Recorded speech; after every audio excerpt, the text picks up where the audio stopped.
Amoureux de l'élevage, bienvenue dans cette nouvelle vidéo, les chroniques d'élevage leader. Bon là présentement nous sommes dans notre second bâtiment et ici nous effectuons plutôt les montées naturelles. Donc là nous avons eu quelques trucs qui étaient en chaleur et nous avons décidé de venir les faire croiser. Et nous avons décidé de faire cette petite vidéo pour vous donner quelques petits conseils concernant la reproduction. Donc vous devez d'abord savoir que lorsque une truie est en chaleur, la chaleur dure chez la truie 3 jours. Et il n'est pas conseillé de croiser la truie lorsqu'elle n'a pas encore atteint la maturité. Donc généralement les truies atteignent la maturité dès l'âge de 6 mois. Mais nous vous conseillons de croiser vos porcs à la deuxième chaleur. Si vous croisez les porcs à la première chaleur, vous n'aurez pas de très bons résultats.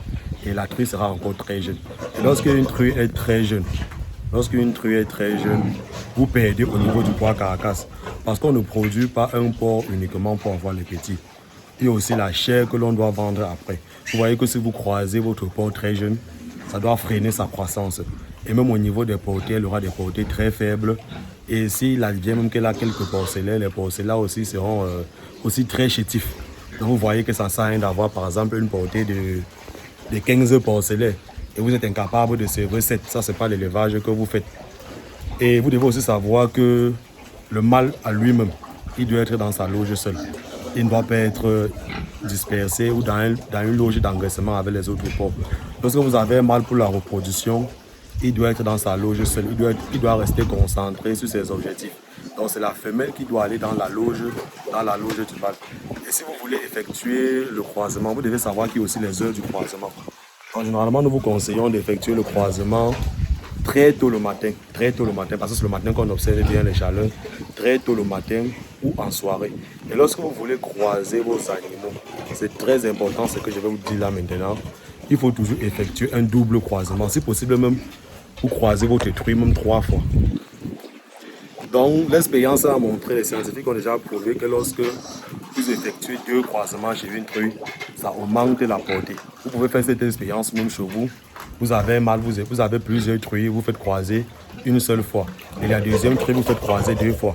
Vous allez constater que c'est celle que le mâle a effectué 2 montées qui aura plus de portée. Le second conseil encore très important concernant la reproduction et que plusieurs éleveurs ignorent, c'est que ce n'est pas lorsque vous constatez les chaleurs chez la truie que vous devez l'envoyer chez le mâle directement. Il y a un secret pour avoir aussi les portées élevées. Le premier jour de chaleur, nous ne vous conseillons pas de croiser la truie. Donc lorsque vous observez la chaleur chez la truie, il faut attendre le deuxième jour. C'est le deuxième jour que vous allez effectuer le croisement. C'est le deuxième jour que les ovules sont bien à maturité. Lorsque vous frappez le deuxième jour, ça prend directement. Et lorsque vous avez frappé le 12e jour, il faut patienter. Vous patientez 12 heures de temps. 12 heures de temps encore, vous envoyez encore la truie chez le mâle, il frappe encore. Donc le meilleur conseil, c'est que lorsque vous envoyez la truie chez le mâle le 2e jour, lorsqu'il finit de croiser, il faut retirer la truie. Vous la mettez dans sa loge encore. Et le soir maintenant ou 12 heures de temps après, vous revenez encore avec la truie, vous l'envoyez dans la loge du mâle. Parce que si vous laissez le mâle avec la truie, comme je vois parfois certains éleveurs font, ils prennent un mâle, ils laissent dans une loge avec les truies, les 3, les 4, les 5 jours, une semaine. Non, ce n'est pas conseillé. Là, le mâle lui-même, il n'est plus concentré. Il perd ses objectifs, quoi. On va reconnaître qu'une truie est en chaleur. Donc, pour reconnaître qu'une truie est en chaleur, c'est très simple. Comme premier signe, vous devez regarder au niveau de sa vulve. Vous pouvez constater là. Vous allez voir comment la vulve a augmenté de volume. Et il y a un liquide gluant là qui s'écoule. Et généralement, ça prend aussi une petite coloration rouge. Voilà. Donc, c'est là que vous pouvez détecter la chaleur chez la truie. Et si vous avez des difficultés à détecter la chaleur chez une truie, vous pouvez aussi regarder par son comportement. Généralement, elle est très agitée. Elle émet parfois certains cris. Elle effectue les mouvements de chevauchement sur les autres truies.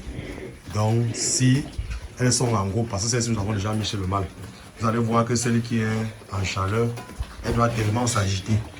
Elle doit monter sur ses camarades. Et si vous effectuez le mouvement d'immobilité, vous allez voir comment elle ne doit pas tellement bouger. Ça veut dire que là, elle est prête à accepter le mâle. Donc lorsque vous effectuez les légers mouvements de pression, comme vous voyez, je suis en train de le faire, elle ne bouge pas. Ça veut dire que si le mâle monte là présentement, elle va directement accepter. Voilà.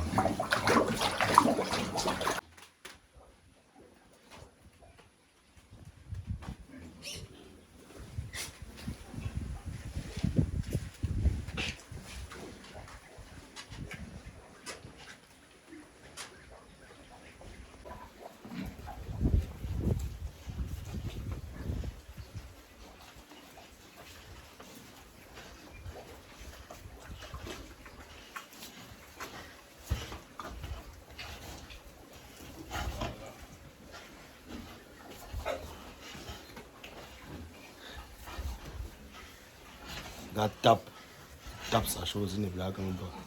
Tape-toi ta chose normale. C'est ton travail, c'est ça que tu es venu ici faire. Tape ça bien. Il a fatigué. Et le troisième conseil, que lorsque vous voulez effectuer le croisement de vos pores, vous devez vérifier à ce que le poids puisse correspondre. Donc le mâle lui doit dépasser légèrement la truie. Il ne faut pas prendre un mâle lourd pour mettre sur les jeunes truies ou prendre une grande truie pour mettre sur les jeunes mâles. Donc normalement, vous devez vérifier à ce que le poids puisse correspondre. Donc s'ils sont jeunes, il faut un jeune mâle pour les jeunes truies. S'ils sont déjà des truies qui ont déjà mis bas ou des vieilles truies, il faut prendre aussi un costaud mâle pour la reproduction. Donc si vous voulez acheter vos reproducteurs, si vous prenez porcelet, vous devez vérifier à ce que le mâle provient d'une autre ferme pour éviter la consanguinité d'abord. Et vous devez veiller à ce que le mâle dépasse les porcelets que vous avez pris de 2 mois. Parce que je vois certaines personnes, parfois, ils partent dans les porcheries, ils ramassent les mâles, ils partent avec.